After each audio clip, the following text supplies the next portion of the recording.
Welcome to the S.J. Child Show, where a little bit of knowledge can turn fear into understanding. Enjoy the show.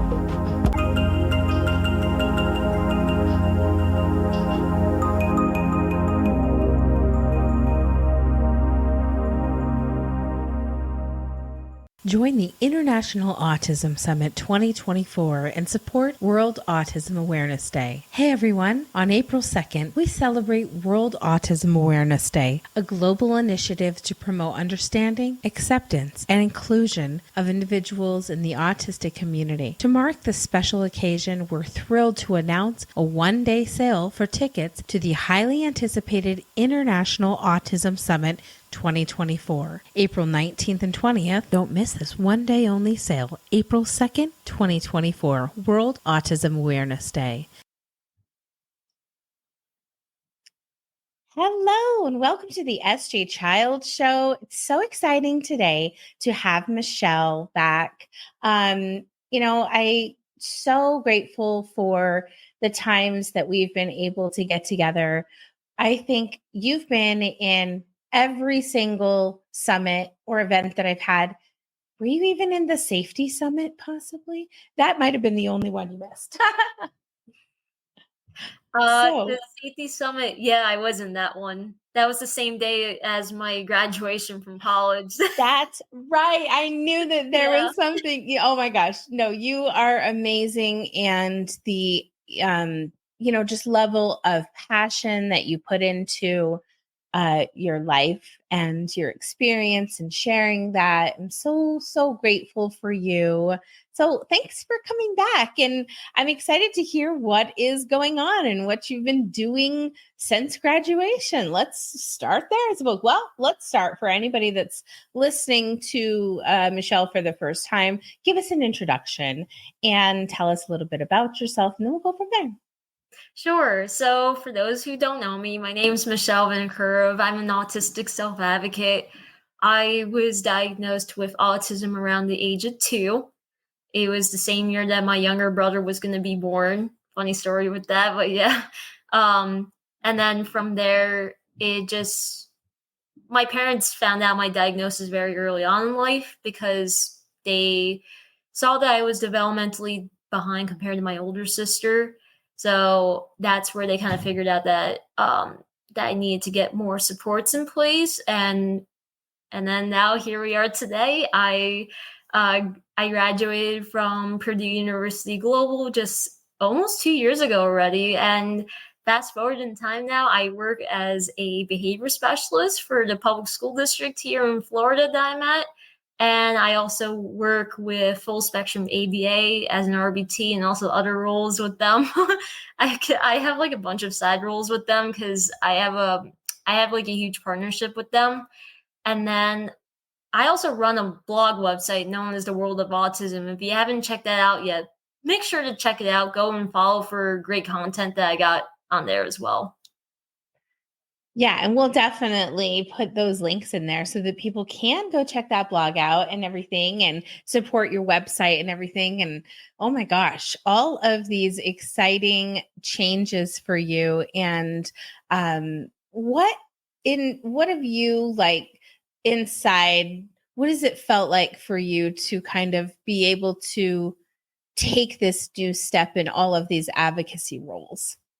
So for me, the purpose of like everything that I do is pretty much to help people. I always was given so much in my life especially in the beginning of my life. Like I received a lot of services, and that's to thank my family for that because of how much that they were always there for me growing up and everything. And so now I am giving back into the community by doing everything that I do career-wise, as well as even volunteering. A huge update that I have actually from this year is that I am a autistic ambassador for Flutie Foundation, and I'm also a board member for CARD USF. It's an autism organization in Florida. So I got a lot of exciting stuff happening that has broadened my my resources out, like not just for students, but it's also for families, professionals, teachers, therapists, you name it. So I've had a lot going on, especially this year alone. That's amazing. And I really love the Flutie Foundation. I think that they just do so many amazing events. They include so many people in their organization and in their events and everything. I love to see that. And CARD is wonderful too. You know, Dr. Grandchape just recently came back, if you will, to be the president again, and she had, you know, left for quite some time, and things had changed. And so how do you feel about that? How do you see, are there changes that have already been put into place, or what are your experiences with that? So I just joined the board as of only like a couple of months ago, really. So what's happened now is that through the board, actually because of me, now the board is now filled up. 50% of the board has autistic self-advocates on it alone. Then it's huge because like we have on the board autistic advocates that are coming from different counties within Florida. I am the first one that's representing for Manatee, Sarasota, so it's really exciting. I there's just like there's different people that are representing from different places, and it just really broadens like the resources that the organization can bring to the communities and everything. So it's really important about that. And I know with Card Alone that they've been doing a lot of updates to the organization itself, as it now has reached like 30 years that the organization has existed. So it's really exciting. There's a lot of updates that are happening. There are events that are happening even throughout for April, as we know that April's World Autism Month. So definitely stay tuned for that as well. Absolutely. Lots of exciting things coming up in April. One big exciting event I cannot wait for myself that you are going to be a part of, the International Autism Summit. Wow. Like, just to even imagine and think that I can sit in my home office and reach people around the world, and they'll volunteer to come with us on this expedition, if you will, to really change the idea of autism, especially autistic women. You know, what are some, kind of throw an interesting question into the mix? What are some possible traits that you might say that you think you have that differentiate from what people find like a cis male, you know, kind of projection looks like? As far as what does that look like for you, like especially now as an adult woman? So for me, like, I'll just say from like, I'll start off when I was younger to now. So when I was younger, I actually had a lot of communication issues that to the point I didn't even have any verbal language. So back then, this was like in the early 2000s, it was like non-existent for women that are on the spectrum to have those kind of challenges at that early on in age. And I think that a lot of it was missed, that people don't see that much because they think that it's more observable in boys than it is in girls, but that's not true. I think it's more of like a perception of like with different genders and everything. But yeah, that's one thing. And then also now, like as an adult today, that definitely that women with autism are not getting as much supports as there should be in place. Like, I'll give a good example of an experience I had through my job right now. That when I was starting off my job, I started it last January, and I was actually struggling in the beginning because of the fact that like I've had people like misunderstand what I would talk, like the way that I was supporting basically for a classroom. Like if I was coming to visit, that they've had perceptions of like, oh, I'm not giving this much support, or I'm not giving, like a year I'm giving too much, or I'm not giving enough. And I think that there were definitely a lot of communication boundaries that were happening. And, I actually had a meeting with my supervisor in the beginning of the school year about this, because when I was starting this school year, I actually felt a little overwhelmed because of the fact that, like, now I have my own assigned schools, and I was starting off, and I'm like, all right, how am I going to take on whatever feedback that I got from when I first started? So I actually sat down with my supervisor. I had everything written out and everything that specifically told what kind of supports I wanted in place. And one of the things was basically like visuals of like protocols that I should follow, that God forbid that situations like that come up, and I was also explaining about like pretty much of how my autism is, and like how there's a lot of good things about with me being autistic, like being very creative, problem solver, being loyal, and being reliable to, especially for the schools that I work with. And then I was also explaining about like how sometimes I need clarification of things, or like I need things to be clear when people are communicating with me. So so those was just those things that brought up, and I thought this would be important for people to know, because it's just that it's important to get supports in place, and it doesn't matter boy, girl, woman, young man, like doesn't matter, like there's gotta be supports in place for those, for our population. Absolutely. And I really like how you advocated for yourself by going and making a list. I mean, that was really smart, because sometimes you get in there and the fear takes over and nervousness takes over and all of the things. And if you don't have like what you need to say, then sometimes that can go out the window too. So I like that you did that. And plus, it was probably easier for them to understand how to help you. If you come kind of knowing your skill set, knowing your challenges, to be able to say, this is where I might need assistance. Like you said, clarity, so important. In general communication overall, it is the truth. And I think that that's something, especially with like acronyms and abbreviations, we get away from that clear intention of knowing what something means, and things like that.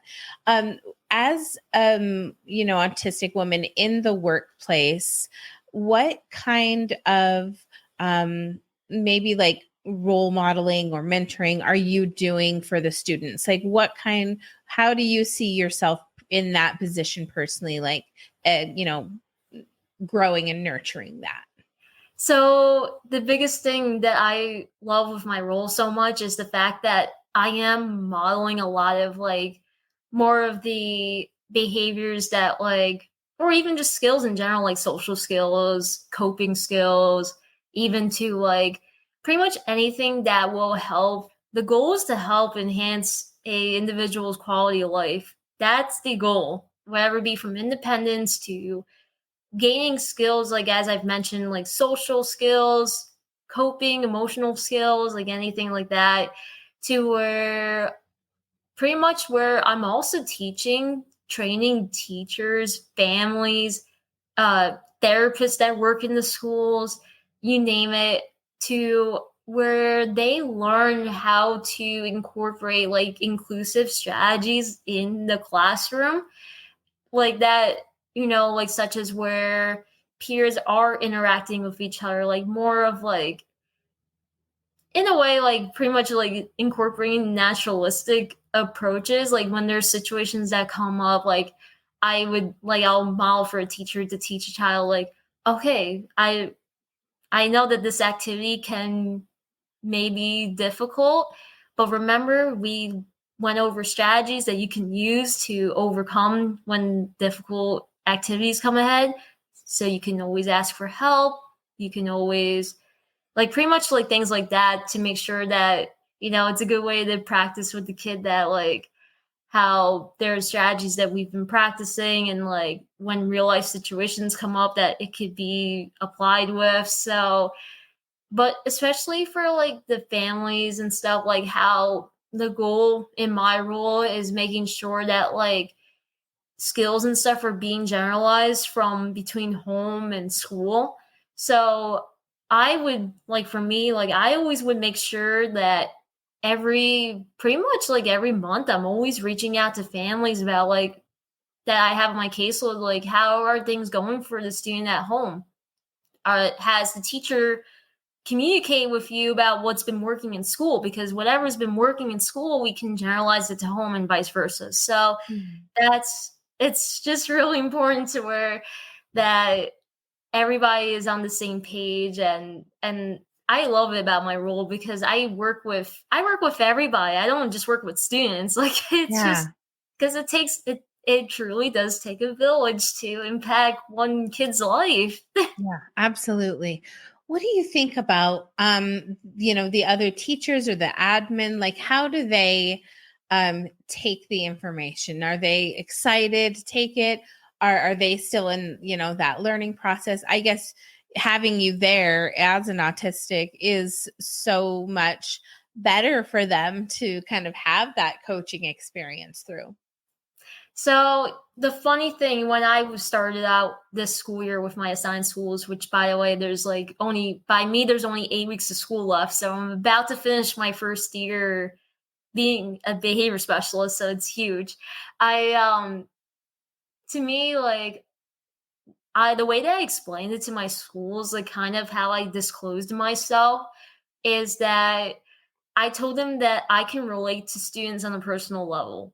That's pretty much how I explained it to them, and how like I explained to them that how I'm very creative, I'm a problem solver, I am reliable to teachers and stuff. Like I always will make sure to schedule time to be at the classrooms that need support and stuff. And like if there's additional days that like I will even squeeze in like additional days if I'm able to, because that's where the whole flexibility comes in. But yeah, if I'm able to, then I would do that. But yeah, I actually had one school where I was able to explain it enough that they understood the word neurodivergent. And that's pretty much how I disclosed myself in a way like that, is that saying that I'm neurodivergent, and how like I have a different way of thinking, and it's a good thing. So I and it was very accepting by those admin that I still work with and everything. So it's I made love such a huge that. difference. Yeah, that's so important. I love that situation for you. And, I hope that people can start to learn how to incorporate inclusion in their workplaces and things like that. Let's talk a little bit about, as much as you want to, of course, like, your hobbies, your personal things that you're doing, anything like that you might be interested, like the blog. Talk to us a little bit about that. Cool. So I've been running a blog website since 2019. It is called the World of Autism. I was inspired by my English professor at my community college. And I'm going to say this was when I was living in New Jersey, because I grew up in New Jersey before I was living in Florida, that my English professor, this was in my social media course, and she was telling me about how I should create a website that in which I would share my journey on. And so that's kind of where it all started, was from that. Wow. And my mom even encouraged me too to do that. So I did that, and it kind of expanded ever since then, especially once 2020 hit, where with COVID and everything, that's where it hit in regards to where I was expanding it to not just being my own journey, but calling it as the World of Autism, in which like there's experiences from autistic and neurodiverse individuals from all over. So I've had it where I have guest stories, like, and I give choices to people, just like I do as a behavior specialist for students, like how I give choices to them on how they want to approach or present something.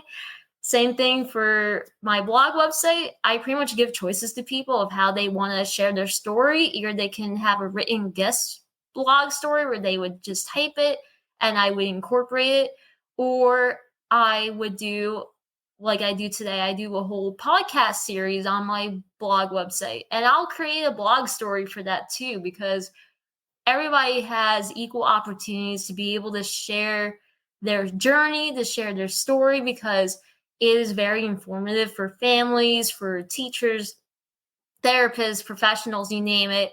And so, and it's not even just like with people's voices being heard, it's also like where it's also for educational purposes where people can learn more about like therapy services to even just like recommendations of like conferences or books or even like specific topics like about picky eating to stimming to like pretty much all the well-known topics that you would hear about, like you would just also hear from my website as well. So there's a lot of different things that are happening.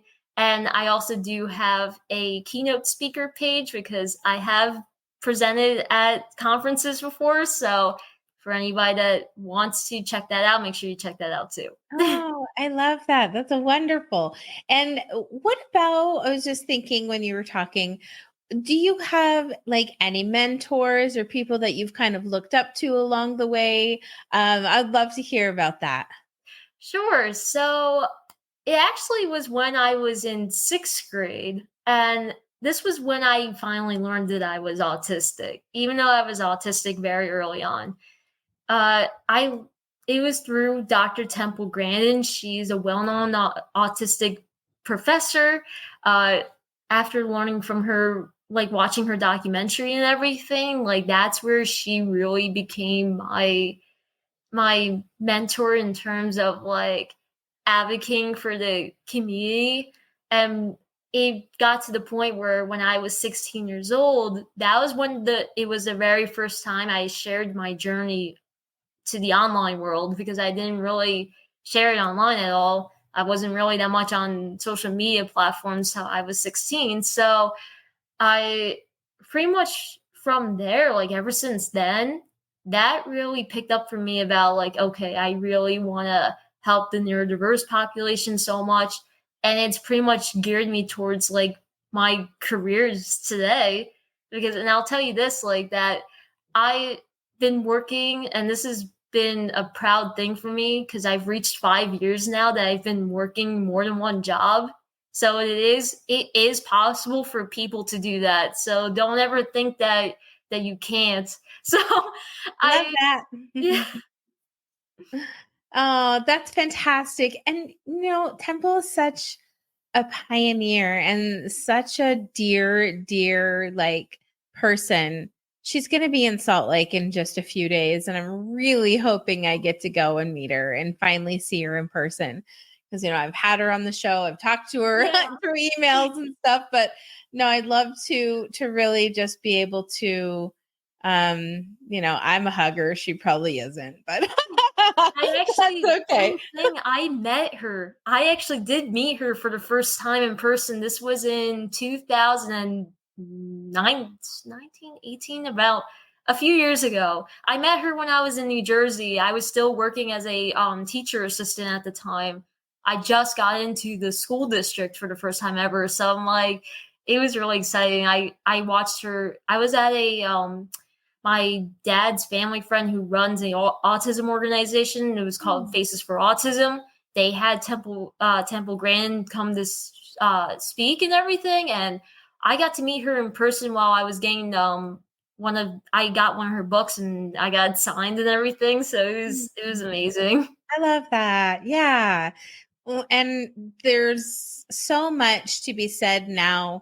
I mean, we're basically following in her footsteps and just really trying to help educate and teach and woohoo for us. Right.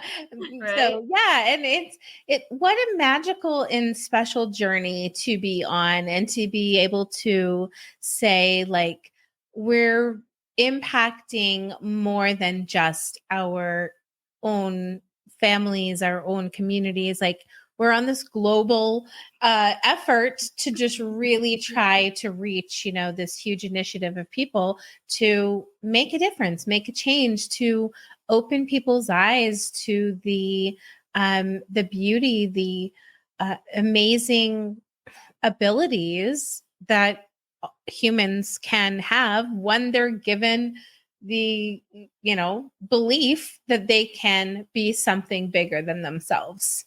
Absolutely. Love that. What are your plans moving forward? What's next? It's pretty much where I'm still expanding myself, like with different organizations, like pretty much trying to partner up so much that to be able to provide like even more resources for families and for teachers, etc.